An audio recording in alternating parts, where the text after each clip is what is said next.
হয়, যোৱাকালি ৰাতি আমি লাষ্ট এবাৰ আপডেট এটা দিয়া গৈছিলে আমাৰ মাননীয় বিধায়ক চন্দ্ৰমোহন পাটোৱাৰী তেখেত আহিছিলে। সেইখিনি সময়তে আমি তেখেতো তেওঁৰ মুখেদিয়ে কৈছিলে যে তেওঁ ইম্প্ৰুভ হৈছে বুলি।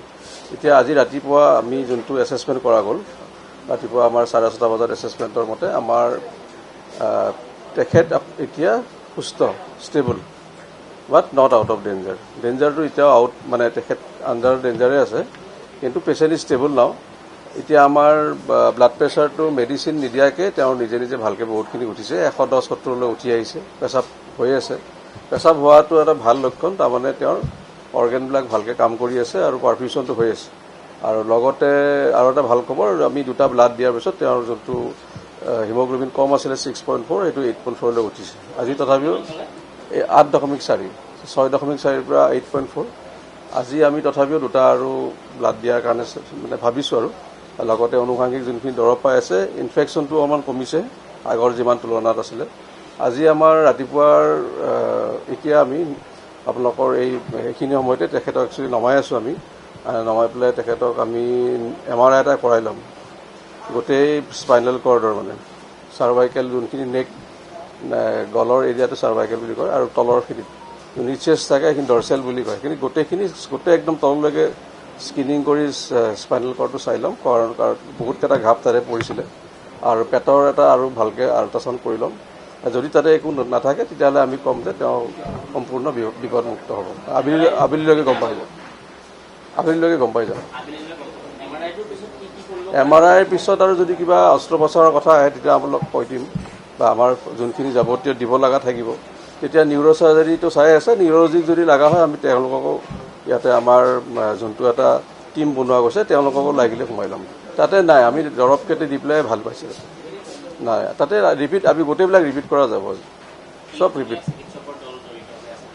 তেওঁৰ লগত নিউৰোচাৰ্জাৰী, চাইকেট্ৰি, জেনেৰেল চাৰ্জাৰী আৰু আমাৰ মেডিচিন গোটেইখিনি আছে তাতে।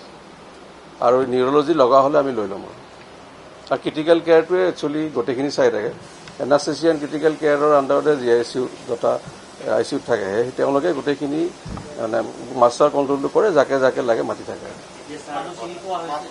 মাত কথা দিব পাৰিছে, দেউতাকক চিনি পাইছে। আৰু আমাৰ লগত আমি যোনখিনি ক'ব লগা সেইখিনিয়ে পাতিছোঁ। আৰু যোৱাকালি আমি খাবও দিছিলোঁ, তেওঁ ধৰক অলপমান আহাৰ ৰাতিলৈকে অলপমান খিচিৰি ভাত খাইছিলে, পানীও দিয়া গৈছে। আজি যিহেতু আমি তেখেতক কিছুমান পৰীক্ষা কৰিম, পৰীক্ষা কৰিলে সাধাৰণতে খালী পেটে থাকিব লাগে, সেইকাৰণে আজি দিয়া নাই, পিছত আকৌ সেইবিলাক আৰম্ভ কৰা যাব। এতিয়া আহিছে, কিন্তু বেছি সোনকাল হ'ব এইখিনি ক'বলৈ, কাৰণ তেওঁৰ যোনটো ট্ৰমা অৰ্থাৎ যোনটো তেওঁ মানে দুখ পালে, এটাতো শাৰীৰিক দুখ পালে, সেইখিনি আমি ট্ৰিটমেণ্ট কৰিলোঁ, কিন্তু মানসিক যোনটো দিশ আছে সেইখিনিৰ কাৰণে তেওঁৰ অলপমান সময় লাগিব।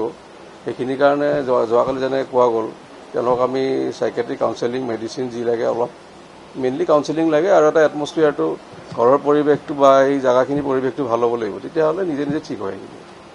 এটা ছেল্ফ কনফিডেন্সটো তেতিয়া বাঢ়ি যায় বেছিকৈ। আমি আৰু দুটা প্লেন কৰিছোঁ।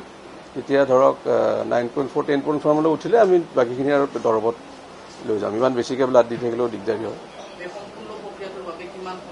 এনেই 7 দিনমান ধৰি লৈছোঁ আমি আমাৰ ফালৰ পৰা। এতিয়ালৈকে যদি ঠিকে থাকে আমি ঘৰত যাব দিব পাৰোঁ। এতিয়া বৰ্তমান ICUতে থাকক। ICUত থাকিলে অলপমান মানে ধৰক গোটেই মনিটৰিংটো ভাল হৈ থাকে, আৰু লগা হ'লে শ্বিফ্ট কৰি দিম। যেতিয়াই ঘৰৰ মানুহ যদি একচুৱেলি মাক আহিব পৰা নাই, আৰু মাক আহিলে তেতিয়া আমি শ্বিফ্টিঙৰ কথা ভাবিম।